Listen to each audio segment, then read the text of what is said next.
Welcome back to the Bearded Console Gamer, and today I'm going to need you to gird your loins, people, because I'm going to be taking you through yet another riveting Mass Effect Legendary Edition update.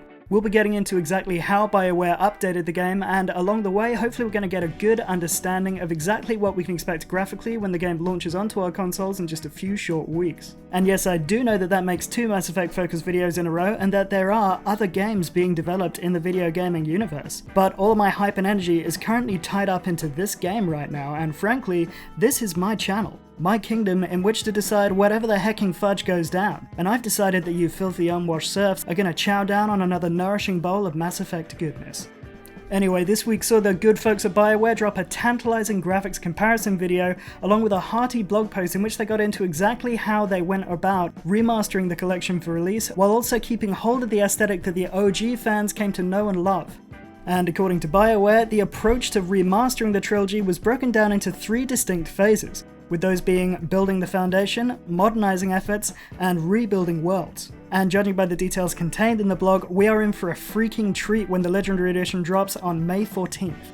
Phase 1 began with the team cataloguing pretty much every asset in the trilogy, including 3D models, particle effects, HUD elements, audio, cutscenes, and more, in order to assess their quality and determine whether the original files even still existed as a basis for further modification, and also just to generally figure out how much time the gargantuan task of upgrading the game would take.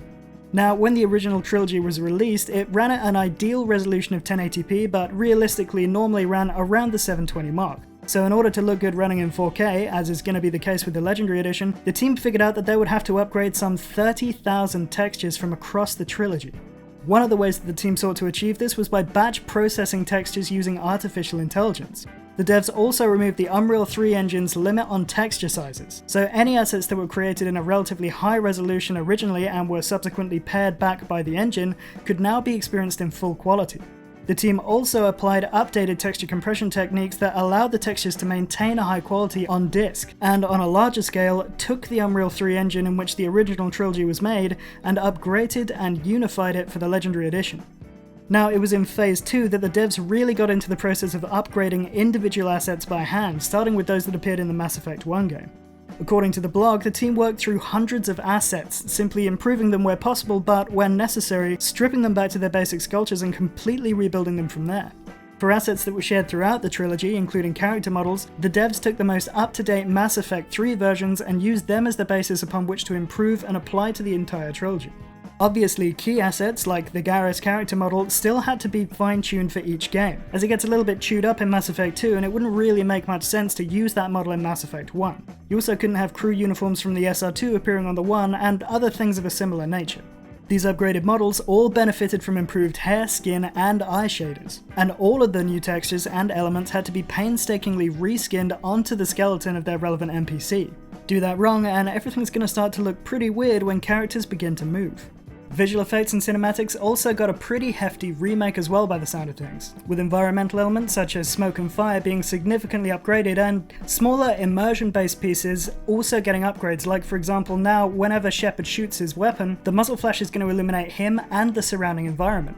Meanwhile, many cinematics were also re-rendered in 4K, and where that wasn't possible, they used AI upscaling to improve the fidelity of the other scenes. But in both cases, additional details were added, bugs were addressed, and colours were tweaked. So it sounds like the quality of the earlier cutscenes, definitely this would have been more of an issue for the ones in Mass Effect 1, have been brought up to scale in terms of quality with the gameplay. Moving on, game environments were also reworked. Textures and shaders were upgraded, 3D models were smoothed out, and some scenes even had assets added to make them seem less barren. Lighting and shadows were also improved, and upgrades were made to anti-aliasing and depth of field. Now, where the second phase of the development focused on the minutiae, the third phase looked at changes that could be applied to entire levels and other wide-ranging and commonly used assets. This included, for example, the addition of further debris, alterations to skyboxes, reworked level-specific lighting and weather elements, added foliage, and a whole lot more. Overall, the Legendary Edition just seems to be a labour of love, and all of these tweaks should combine, especially to Mass Effect 1, to create a more unified feel that the series has never had up to this date. But is it going to be enough to impress everyone? Probably not. I mean, on one hand, you've got the fans who have always loved and accepted the original trilogy for what it was, questionable story decisions and all. These fans will simply be thrilled to see their favourite space opera given a new lease of life and having benefited from what seems to be a slate of dramatic improvements across the board. And that is exactly where I am. I can't believe that we're going to get this upgrade that's going to give us another excuse to play the game, and it's going to look more beautiful, and these upgrades are also going to bring in a whole new wave of Mass Effect fans who, for some reason or another, never experienced the game when it first came out. But on the other hand, there is another vocal sect of fans who are already finding issues with the Legendary Edition. Whether it's because certain camera angles were altered during the creation of the Legendary Edition, which they brand as censorship, or because the devs didn't rework or alter the controversial ending in Mass Effect 3. There are also grumblings over the fact that there isn't going to be any next-gen versions of the remasters, and that the multiplayer element of ME3 is missing in its entirety, which I'll admit is a massive shame, but I understand it in terms of a designer mission that they needed to make. But that is it for today's episode. Let me know what you think about the graphical overhaul in the comments. What are you particularly looking forward to? And what elements do you not think that they're properly addressed in the remasters? As always, if you enjoyed the episode, please remember to like and subscribe as it helps the channel grow, and to keep it here for future gaming news and content.